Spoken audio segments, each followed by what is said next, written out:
There are things that are under our control and others that are not. Opinions, preferences, desires, and aversions. In a word, everything that is inherent to our actions is under our control. On the other hand, the body, wealth, reputation, authorities, in a word, everything that is not inherent to our actions is beyond our control. This is how the manual or guide to life of the famous Greek philosopher begins. If you want to live a fulfilling life without an excess of soul afflictions, you must understand that there are things under your control and others that are not. Our duty is to spend our energy on what is under our command and ignore what is not. One of the greatest problems a human being can face is the opinions and judgments of other people. It's practically inevitable to be affected negatively or positively by them. If you truly want to avoid being affected, you must understand that the opinions of others, insults, or any type of personal attack are not under your control. In the manual of life, we learn how to act in the case of being the object of an offense. Therefore, the purpose of this video is to extract the teachings from the famous manual of life in order to achieve a mental state that allows us to reduce or eliminate all kinds of suffering arising from the judgments of others through 7 teachings or principles extracted from Epictetus's manual of life. You will learn why you shouldn't worry about external feelings and how to achieve a state where opinions cannot harm you.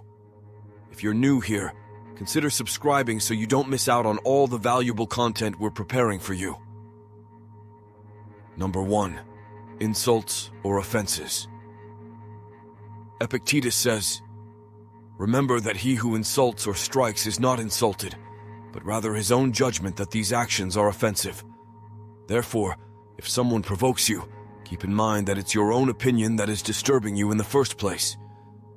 Try not to be swayed by appearances. Once you gain time and calm down, it will be easier to control yourself."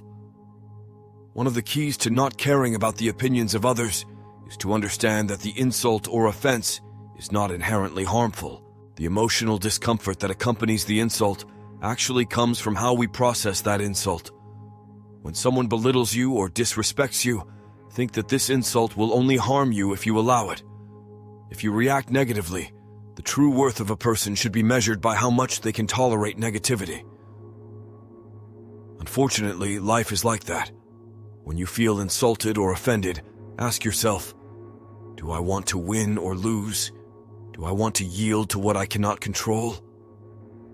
Let me draw a parallel between Stoicism and pleasures.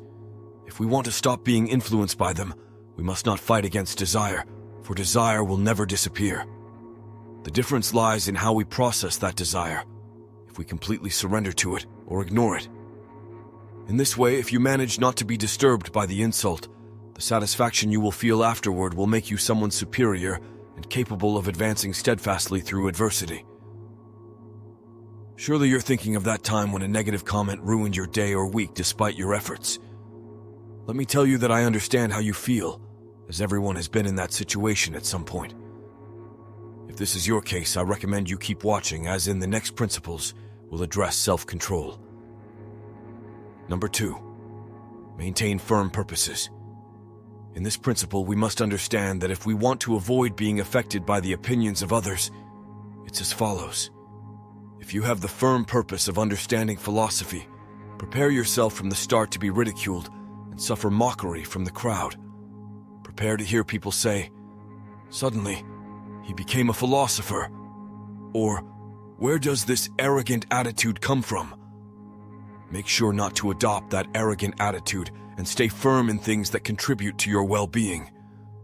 Remember, if you remain steadfast in your position, the same people who used to ridicule you will end up admiring you. But if you let yourself be convinced by others, you'll be ridiculed twice. Those who wanted to become philosophers, but even if you don't want to become a philosopher, this principle proposed by the Greeks can be applied to any other aspect of our lives.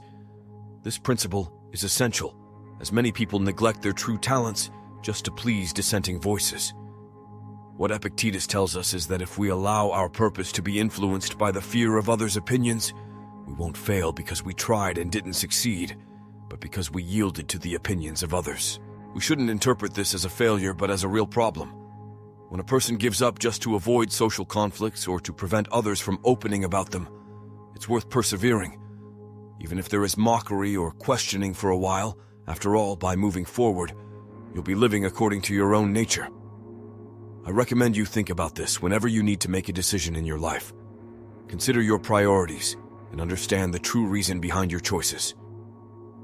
Number 3. Don't worry if someone speaks ill of you. Don't let the idea of living in dishonor and being nobody anywhere worry you. If not receiving honors were a bad thing, then others would have the power to make us unhappy. And that's not how things work. The truth is that you are only someone in things that are under your control and that depend on your decisions. This principle is indeed very relevant in our days. How many times have you done something you really didn't want to just to gain someone's approval, especially on social media? Social validation on these platforms can be like poison to a person. We should ask ourselves, is it worth changing who we really are just to get a little satisfaction? Is it worth putting our emotional well-being in the hands of others? My answer is clear. No. I recommend you reflect on this, as we've all been caught doing something that embarrasses us, but isn't malicious at some point. Why care if they laugh at you or marginalize you in terms of popularity? Do you truly believe your happiness depends on how popular you are? If you live like that, you'll be in constant conflict, as your happiness isn't in your hands. Therefore, you'll live in a constant state of tension, changing your essence not to lose status. One of the main points of Stoicism is to care only about what is under your control and become imperturbable regarding what isn't. Regarding insults, remember that nobody can hurt you unless you allow it. If someone harms you or speaks ill of you, remember that they act believing that they are right to do so. It's not possible for everyone to act according to what you consider right, but it doesn't seem right to them. So if someone judges you based on a false appearance, it's them who harm themselves with their mistake. Therefore, tolerate the person who insults you with patience and repeat to yourself, that's just what they think. Number 4, exercise high control. For an insult to turn into an offense, as Epictetus said, we must have the same respect for our mind as we do for our body. I'm sure you wouldn't allow a stranger to enter your house every day knowing the threat that would pose. Yet, when we receive an insult and process it as an offense, we allow that person to enter our mind and stay there for a few days. Because then we allow strangers into our mind when we would never let them into our homes. To achieve a state where we ignore the negative feelings arising from an offense, discipline and self-control must be accumulated. Apply this to all situations in life, including with family. When you're angry, control that emotion, as it will prevent much unnecessary suffering and make you feel more at ease with yourself. Believe me, this will make a significant change in your life. Number 5, act according to your best judgment. We shouldn't be ashamed of being seen acting according to our principles, even if others may form a wrong idea of what we're doing. If we're acting correctly, why fear others' wrong judgment? This also applies to the use of social media, where we often allow our happiness to depend on popularity or validation from others. This leads us to act to please them instead of following our path.